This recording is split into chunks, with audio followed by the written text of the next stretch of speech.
Hello everyone, welcome to the Mridu से चाय show. आपको 8 नवंबर 2016 का दिन तो याद ही होगा, जब मोदी जी ने कहा था कि अब से 500 और 1000 के नोट्स लीगल टेंडर नहीं रहेंगे। यानी कि आप 500 और 1000 के नोट्स के जरिए जो लेन देन कर रहे थे वो नहीं कर पाएंगे। डिमोनेटाइजेशन के टाइम मोदी जी ने 3 ऑब्जेक्टिव्स बताए थे कि नोटबंदी से इन 3 चीजों पर काबू पाया जा सकेगा। वो 3 चीजें थी ब्लैक मनी यानी काला धन, करप्शन और फेक करेंसी। टाइम के साथ गवर्नमेंट ने ऑब्जेक्टिव्स बदलकर टेरर फंडिंग और डिजिटल पेमेंट्स कर दिए।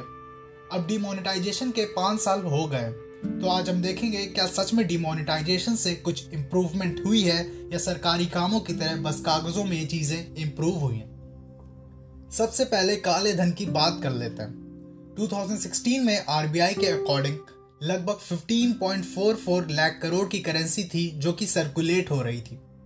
एसबीआई ने दिसंबर 2016 में बताया था कि 30% ऑफ द टोटल करेंसी यानी 2.5 लाख करोड़ ब्लैक मनी है, जो कि बैंकों में डिमोनेटाइजेशन से वापस नहीं आएगा, क्योंकि जब वो पैसा लोग बैंकों में जमा करने आएंगे तो बैंक वाले उनकी सैलरी से मैच कर लेंगे, उससे अनपेड टैक्सेस का पता चल जाएगा और वो पकड़े जाएंगे। पर डिमोनेटाइजेशन के 1 मंथ बाद आरबीआई ने बताया कि 99.3 यानी 15.28 लाख करोड़ की करेंसी वापस आ गई है। इसका मतलब ये हुआ कि ब्लैक मनी उतना था ही नहीं जितना हमारी गवर्नमेंट एक्सपेक्ट कर रही थी, या फिर लोगों ने तरीके निकाल लिए अपने ब्लैक मनी को व्हाइट मनी में कन्वर्ट करने के और बैंकों में जमा कर दिया।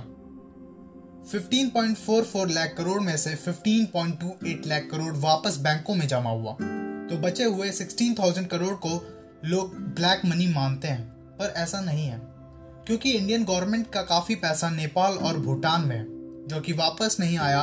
इंडियन टेम्पल्स में ओल्ड करेंसी जमा थी जिसको इंडियन गवर्नमेंट ने लेने से मना कर दिया। कई एनआरआईज और पुअर्स भी थे जो कि अपना पैसा जमा नहीं कर पाए थे विद इन द टाइम जो कि गवर्नमेंट ने ओल्ड करेंसी को बैंकों में जमा करने के लिए दिया था। इंडियन गवर्नमेंट 0.1% भी ब्लैक मनी वापस नहीं जमा कर पाई। आंकड़े बताते हैं कि डिमोनेटाइजेशन से काले धन पर कुछ खासा असर नहीं आया है, पर दूसरी तरफ हमारी गवर्नमेंट बोलती आ रही है कि इससे ब्लैक मनी में कमी आई है। आप इस पर क्या सोचते हैं, कमेंट बॉक्स में जरूर बताएं। अब बात करते हैं करप्शन की। डिमोनेटाइजेशन की अनाउंसमेंट करते टाइम गवर्नमेंट ने कहा था कि डिमोनेटाइजेशन से करप्शन को कंट्रोल किया जा सकेगा। ट्रांसपेरेंसी इंटरनेशनल के सर्वे में ब्राइबरी के मामलों में एशिया में इंडिया का नंबर सबसे ऊपर आया। 2016 में करप्शन परसेप्शन इंडेक्स में इंडिया की रैंक 79 थी और 2020 में करप्शन परसेप्शन इंडेक्स में इंडिया की रैंक 89 आई है। इसका मतलब हम नीचे गिर गए।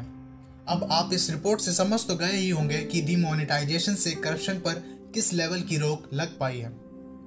फेक करेंसी को खत्म करना भी डिमोनेटाइजेशन का एक ऑब्जेक्टिव बताया गया था, पर आपने खुद भी डिमोनेटाइजेशन के लगभग 1 हफ्ते बाद ही फेक करेंसी के फोटोग्राफ्स वायरल होते देखे होंगे। एक रिपोर्ट के अकॉर्डिंग 11 करोड़ से ज्यादा की फेक करेंसी जून 2017 तक ही डिटेक्ट की जा चुकी थी। इसके अलावा न जाने कितनी फेक करेंसी होगी जो कि अनडिटेक्टेड होगी अब तक। एनसीआरबी के अकॉर्डिंग 2017 में 2016 से डबल फेक करेंसी बनी। इससे पता चलता है कि कितना इफेक्ट पड़ा है फेक करेंसी पर डिमोनेटाइजेशन का। मोदी जी ने जो 3 ऑब्जेक्टिव्स बताए थे डिमोनेटाइजेशन के, जब उन पर कुछ खास असर नहीं दिखा तो गवर्नमेंट ने ऑब्जेक्टिव्स ही बदल डाले। हमारी गवर्नमेंट बोलने लगी कि इससे टेरर फंडिंग पर अंकुश लगाया जा सकेगा। टेरर अटैक्स में तो कमी आई है। 2016 में टोटल 263 टेरर एक्टिविटीज रिपोर्ट की गई थी, जबकि 2020 में अब तक कम होकर 138 टेरर एक्टिविटीज ही सामने आई हैं। डिमोनेटाइजेशन के कुछ दिन बाद गवर्नमेंट ने कहा था कि इससे डिजिटल पेमेंट्स को भी बढ़ावा मिलेगा। ये भी बात सही है कि डिमोनेटाइजेशन के साथ डिजिटल पेमेंट्स यानी कैशलेस ट्रांजैक्शंस भी बढ़े हैं। आरबीआई के एक डेटा के अकॉर्डिंग डिजिटल पेमेंट्स 30.2% तक बढ़ी हैं। So that's all for today's episode. Demonetisation से ओवरऑल फायदा हुआ है या नुकसान, आप क्या सोचते हैं, कमेंट बॉक्स में जरूर बताएं।